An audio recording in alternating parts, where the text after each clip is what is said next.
This happened a couple years ago, but some of our mutual friends still think I was the idiot in this situation, so I thought I would submit myself to judgment. I was living with and discussing marriage with a girl I'd been dating for around 3 years. She went off on a school trip around the end of February or beginning of March, and when she came back, things seemed off. It was just little things, like she started texting love you instead of love you and stuff like that. I finally asked her what the deal was around the end of April, and we ended up taking a break. I moved out, but we still hung out almost every day, still went on dates, still made love.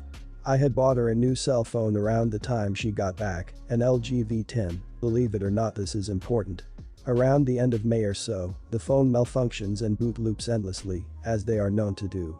She gives it to me so I can try to warranty it or something to get some of my money back while she buys herself a new phone. I did some research and discovered that the boot loop could be temporarily bypassed by freezing the phone, so I decided to give it a shot so I can try to pull her pictures and stuff off and generally just try to win some good guy points. It works, and as soon as I boot it up she starts getting messages from David. Lots of messages, of the not so innocent variety. I pop open the messages to see that they go back all the way to her school trip. She's been seeing this guy in secret for months, both before and after our break, while also giving me the runaround and acting like we're on the verge of getting back together.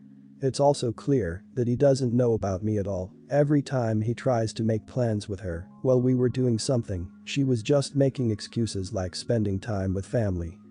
I shoot him a few texts, tell him who I am, that I just discovered I was being lied to, and that I suspected he was being lied to as well.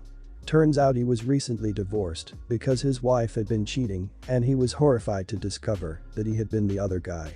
Long story short, we both washed our hands of her and went our separate ways, but literally every female I know has told me that it was not my place to tell him and that I should have left well enough alone.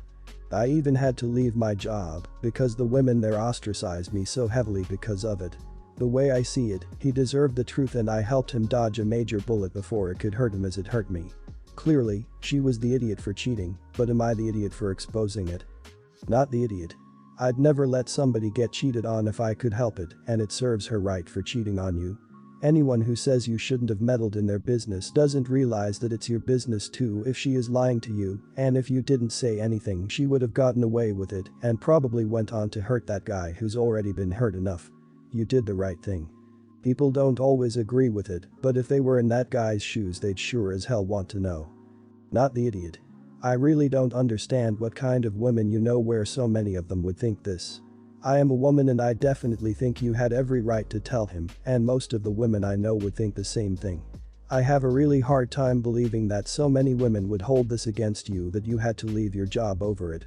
I just can't fathom it. Most people are not going to treat someone who had been cheated on so badly like that.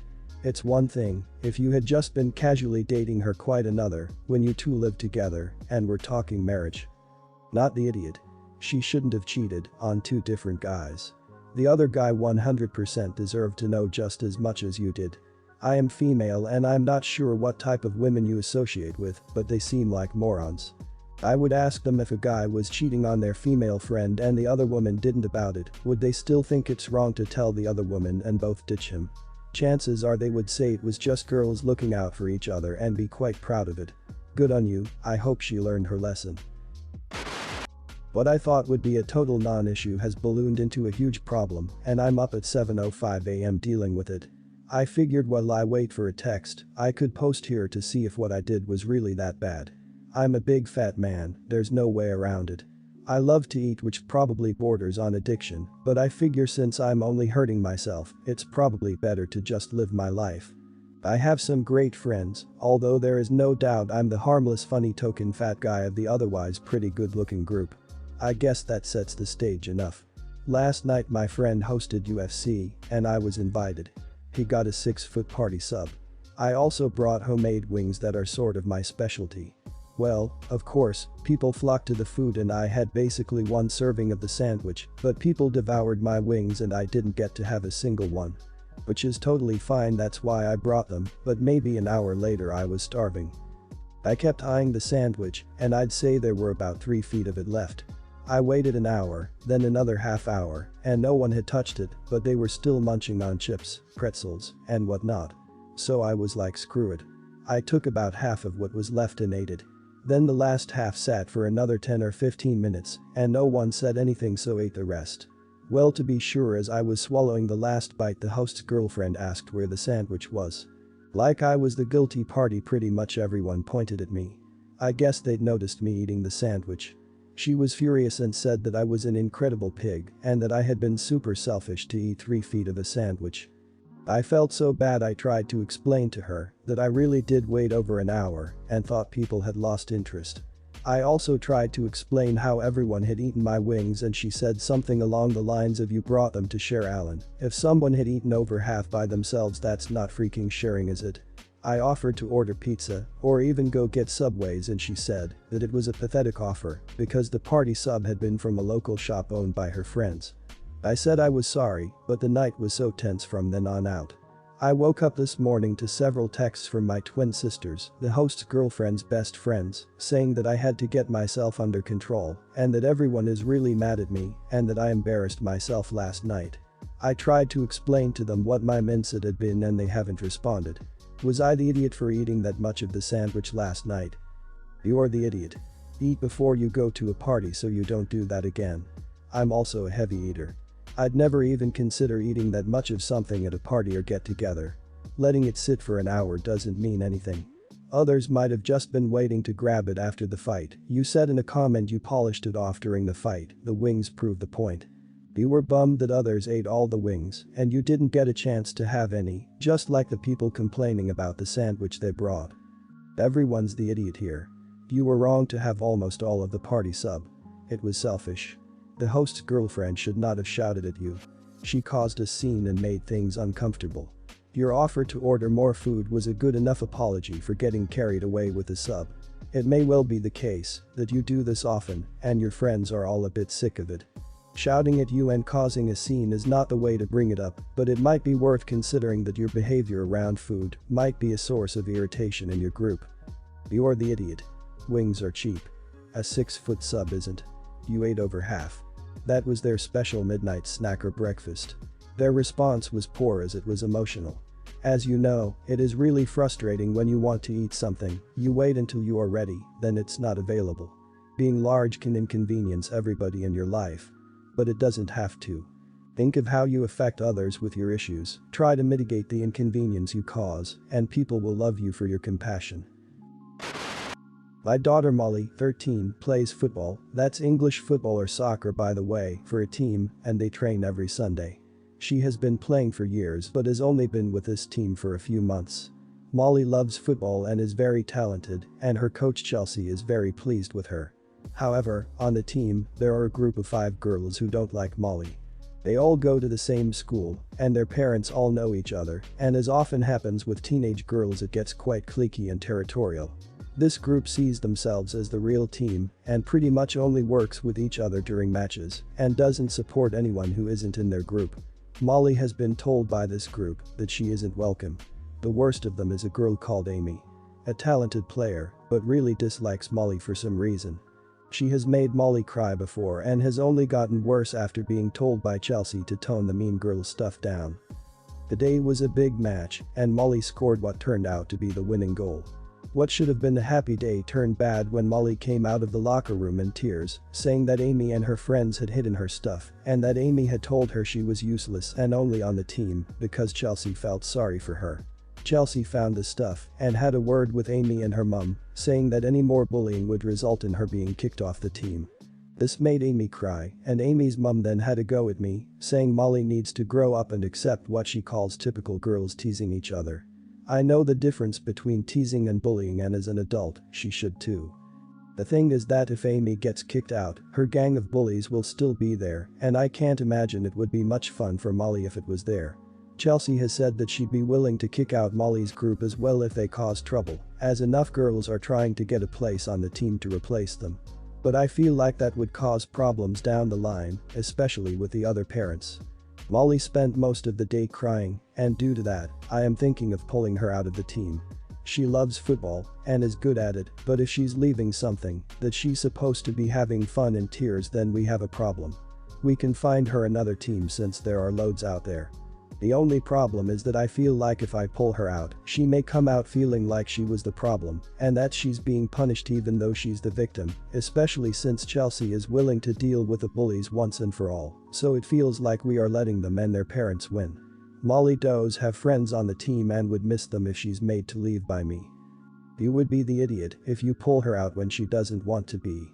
Let the bully brats face the consequences of their actions, and perhaps your daughter will become good friends with the newer girls brought onto the team too. If the parents have a problem with their kids getting kicked off the team, that's their problem for not disciplining or teaching their children to not be bullies. You wouldn't be having this problem in the first place if they were good people who you should care about. You would be the idiot, as you've mentioned in some replies, she doesn't want to leave. You taking her out teaches her that she's the problem, and once things go bad, she should avoid the issue. It also teaches her and the other girls that they can get what they want when they act this way. The other girls need to be taught a lesson, and if that results in them being kicked off the team, then so be it. Stand up for your daughter. Use this as a chance to show her you are on her side and will fight for her. It'll show her that she can rely on you and go to you for support. You would be the idiot. Speaking strategically here, you are in a great place to have a coach willing to kick Amy and all of the bullies off of the team, as well as having a situation already set up where the next time for Amy, and the time after that for the bullies, they are gone. If you pull your daughter out, think of what someone else's daughter is going to have to go through. This will make the team as a whole a more friendly environment, and everyone will have more fun. You would be a fool to pass up this opportunity. My wife and I have 2 kids, Christopher, 9, and Sadie, 12. For Chris's birthday, last Friday, my wife and I decided to get him a dog, which he has been asking for since he could talk, and we feel he's finally responsible enough to walk and feed a dog himself. My wife and I decided to adopt an older dog, not a puppy, and a medium-sized dog, and preferably a girl dog, because I've heard they have better temperaments. Other than that, it was up to me to pick one at the Humane Society, and when I got there, I immediately fell in love with a sweet 30-pound pit mix with beautiful green eyes. When I saw her name was Sadie like our daughter, I thought it was a sign that she belonged with our family. My wife thought the coincidence was funny when I told her, too, which is important.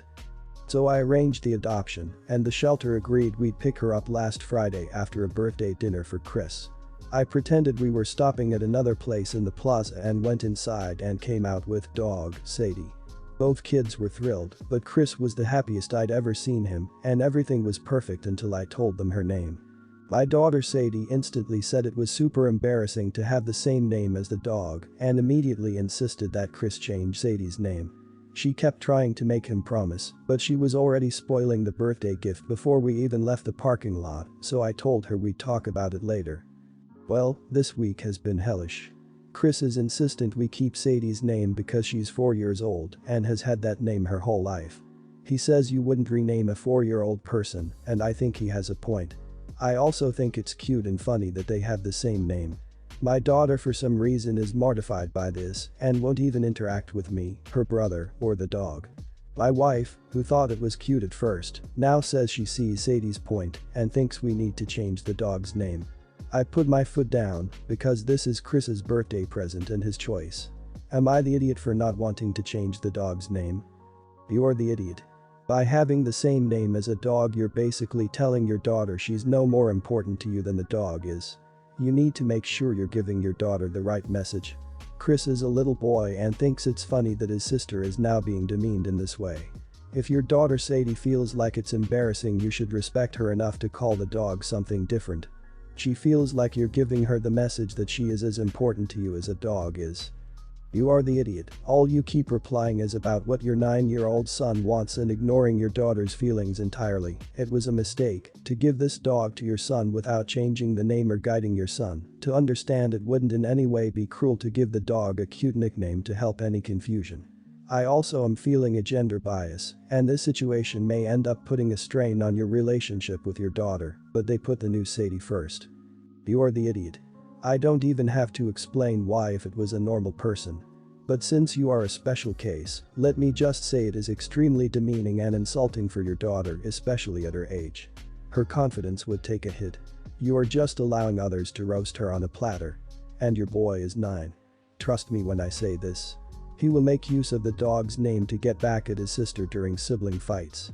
Get yourself a pet donkey and give it your name. Let's see how you deal when friends, family, and the neighborhood start making jokes at your expense. I'm 27 and my sister is 26.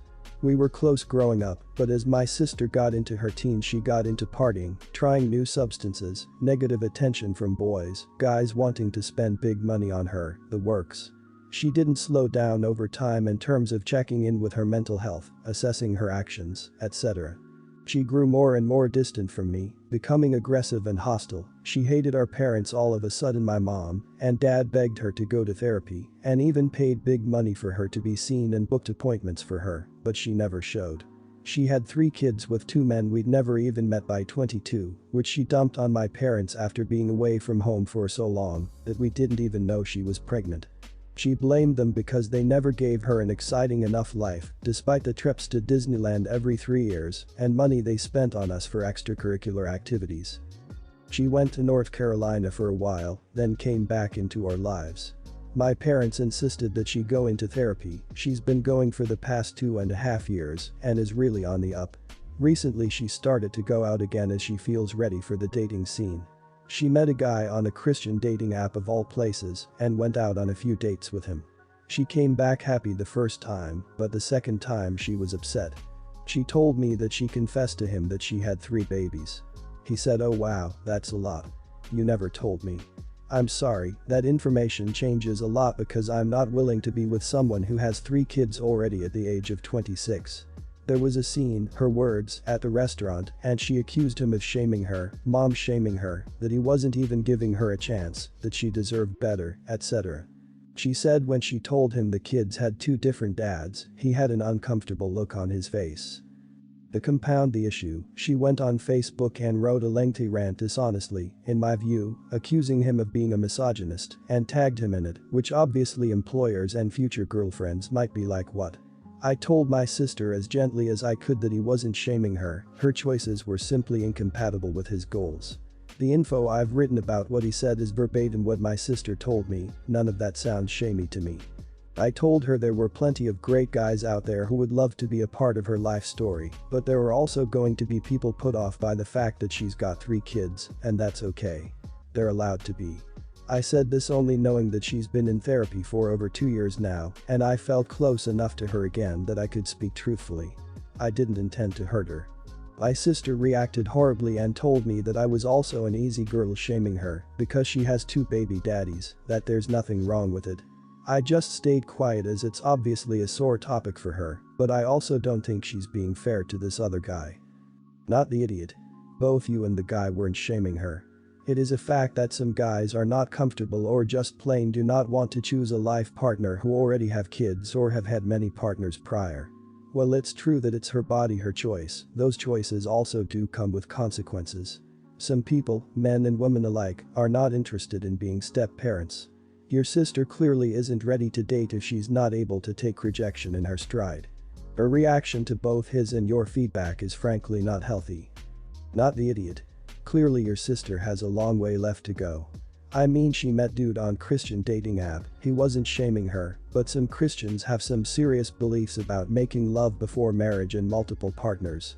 A relative of mine was recently dumped by an uber Christian guy because she had a kid 17 years ago. It sounds more like she's gender or religion shaming him, to be honest. You also sound like a really kind and thoughtful sibling, and I wish you the best in the recovery of your relationship with your sister.